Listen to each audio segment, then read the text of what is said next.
What is happening, people? Back with another video, and it's been a while, but what better time to make a video than on the eve of Conor McGregor, Dustin Poirier 3. Huge fight, massive stakes, especially for Conor. I think Conor knows if he loses this fight, his time at the top with the elite of MMA is probably coming to an end. Well, shit. So, do you know what? It's been nice to see that he's got a bit of that aggression, a bit of that spite back in him. He's not posing with hot sauce or taking photos. He means business. And watching the weigh-in yesterday was highly entertaining. He told Joe Rogan that Poirier was a dead man. And we're going to watch that now because it just really made me excited for the fight. But it just highlights how I think he's taking it that bit more seriously. He's got that mental edge. He's trying to play mind games again, which is like the Conor of old who was winning everything. In 16 hours time, this man is gonna learn that if you disrespect a person's kindness and take it as a weakness, you must pay. Tomorrow night, I'm gonna make this man pay with his life, and I mean it. You're dead in that octagon tomorrow night. You can tell he means every single word. Well, you know what? It's difficult with Conor. You don't know where like the showbiz ends and the real Conor begins, but it's nice to see. It's refreshing. It's like the Conor of old. So I think he's had that paradigm shift, that mindset shift of being like, right, business time, we're going to win this. And you can tell that he's got a bit of that chip on his shoulder because of the fact that he lost. And it's nice. It's good to see. Now, what does he actually need to do to be able to win? I think the first thing, and it's been quite nice because I've heard in interviews, and he went on Instagram Live the other day, but he's saying he's been doing very, very MMA-focused training. It's not been so much in the gym, strength and conditioning. It's been, you know, he's been practicing his karate, his taekwondo, his boxing, his wrestling, his grappling, reflex, his speed, that kind of thing. That's a lot more MMA-focused. And I think that might have been where he's been going wrong, perhaps, over the last few years. He has seemed that he's quite strength and conditioning focused, maybe, which is ironic because he's always said that he would never be that, but, you know, times change. And I know, like, especially last fight, he looks quite wooden, quite one-dimensional.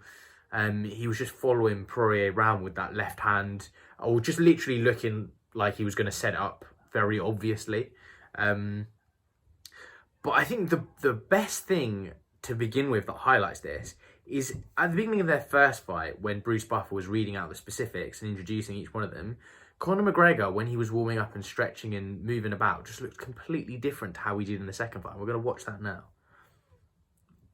So look at him in the first fight, dancing in circles, kick, moving between stances quite nicely, looks flexible, looks fast.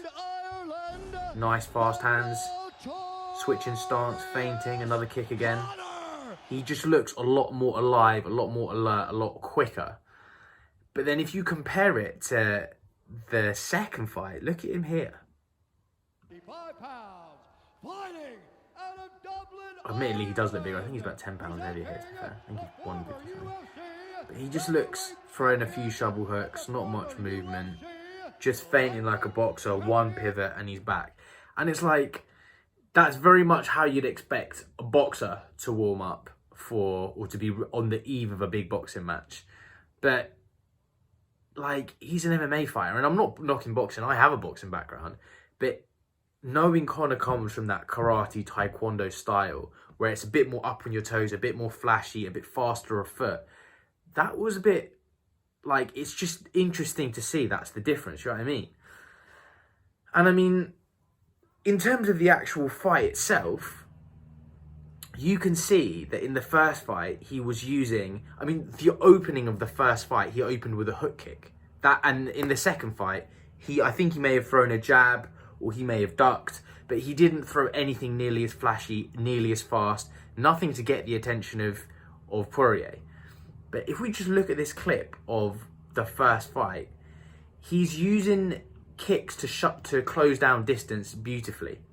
And he's also quite fast of foot in terms of whenever Poirier is coming back with a counter attack, he's able to retreat quickly and close the distance again. And I think that is really, really important for someone like Conor, because he holds all of his power at the end of his massive shots. And he has a lot of power with his left hand in terms of a straight left. If you look at the difference in styles between him and Poirier, Poirier uses a lot of that rough house, kind of like dirty boxing, shovel hooks, uppercuts. But if you look at Conor, his is a lot more refined, a lot more clean. It's much more clinical. And so Conor needs that space. He needs that distance controlled to be able to throw those effectively. And I just think here it was really nice to see him controlling distance, throwing a head kick, and being a lot lighter on his feet in the first fight. Feint, lovely. Boom, head kick. And again, in and out of distance. Beautiful. And just out of range of Poirier's right hand.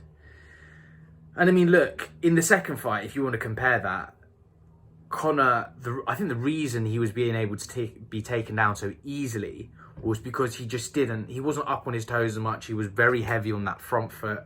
And when you're like that and you're just looking for that laser left, you're not going to see the takedown coming, which Poirier did very, very well. He executed that brilliantly in the first fight. We can see here. Oh, and the calf kick. We're going to talk about that in a minute. I think kicks are very important for Dustin. There you go. And take him down. And from a majority of the end of the first round, Conor was trying to work himself back up to his feet and basically get Poirier off him. He was grappling with him for a good minute and a half after that. And Conor's gas tank has always been a point of contention. He's a guy that has a lot of fast twitch muscle fibers. He's dangerous early. I think the more you drag him into deep water and the more you kind of push the pace, the more he struggles. So you don't want to see him getting involved in a wrestling match, in a grappling fight early. You want to see him keeping that distance, throwing some flashy kicks, threatening with that left hand, but basically pot shotting, finding his distance and pot shotting.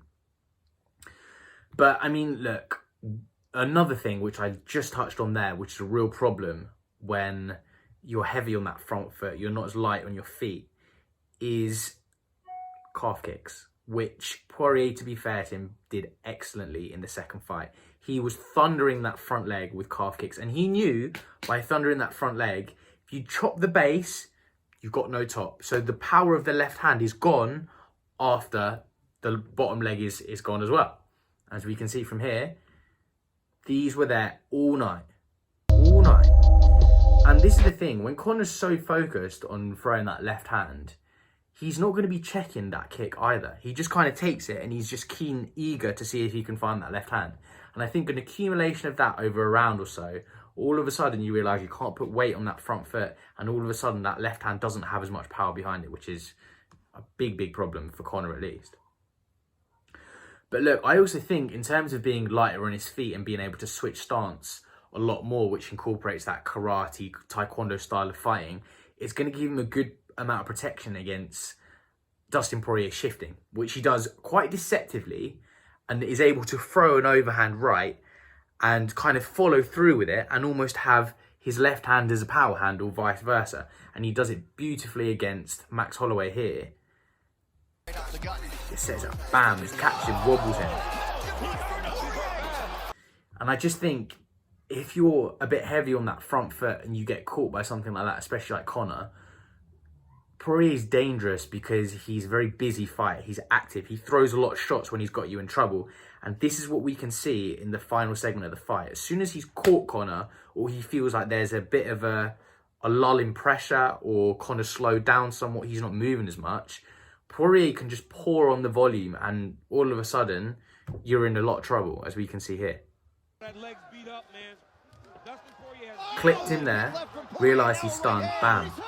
I wonder how many punches he's throwing. He's so active when he's throwing punches like that. And you see Conor is not moving at all. He's quite a stationary target. He's almost defending a lot like a boxer and trying to roll, which is fine. But you're not a boxer, you're an MMA fighter, and you're fucking good, excuse language, at moving around. Why would you not employ some of that? So look, that's the way Conor's going to be able to win. The blueprint's there for the first one. I would say, look, in terms of Poirier, he needs to make it a bit rough. He needs to try and get him to the ground early, target that calf again. and try and drag him into deep water, use that volume, use a bit of those roughhouse tactics, and just hope Conor's not going to be as mobile as he was in the first fight. But look, there we have it. I'm looking forward to it. It's going to be a good fight. Prediction, I think Conor's going to win. I think he's going to do the business. End of round 2, I would say knockout. But look, we never know. I might check in with you guys tomorrow for a reaction video, so make sure you tune in for that. But please subscribe, comment, all of that good stuff, and I will see you guys very soon. Peace.